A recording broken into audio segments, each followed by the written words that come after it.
Hamilton started the year 1-4, and I know at the beginning of the year you were very high on them. You picked Hamilton on my show at the beginning of the year to come out of the East. So that prediction is true because they catch fire late. They win 11 of their final 14 games.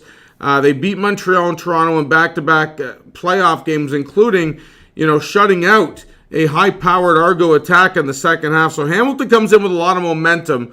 But when Hamilton was going through that rough spell early this year, they were blown out by Saskatchewan in back-to-back games. They were shut out by the Riders early this year. Then the following week, Saskatchewan went to Toronto with their backup quarterback, Willie, and beat them again.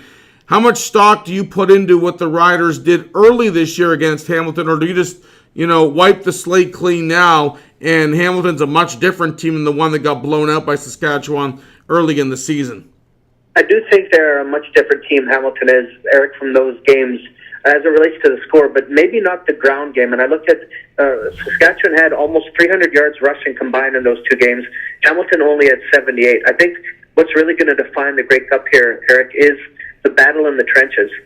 Hamilton, their offensive line gave up the most sacks. Their defensive line had the least number of sacks in the league, and I think we're going to see this game, and I think Saskatchewan is going to completely destroy Hamilton in the trenches, and that's always such a telltale sign of the degree of what happens towards the outcome of a game.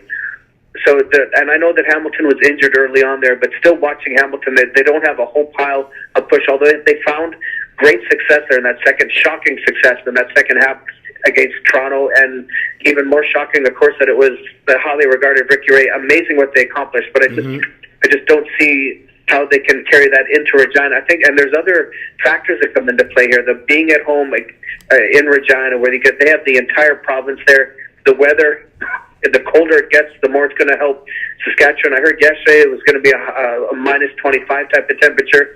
Today, hearing it's going to be even. Who knows what it's going to be, but it'll be somewhere in between those two numbers. I truly think there's too many things coming into play here to not only allow Hamilton to be competitive, Eric, but I think Hamilton's going to come into Regina and get punched in the mouth. I really, truly believe that. All right, so Troy Westwood, your prediction is the Riders win, and the Riders win big. Yeah, I'm going to say they have 42-21, and I think for the final 10 minutes of that fourth quarter, Mosaic Stadium is going to be on fire with celebration. Well, I agree 100%, and I hope you're right because from a lines making standpoint, Saskatchewan's a 5.5 point favorite. I think that's too low. I like the Riders to win this game by more than a touchdown. So we're on the same page for sure.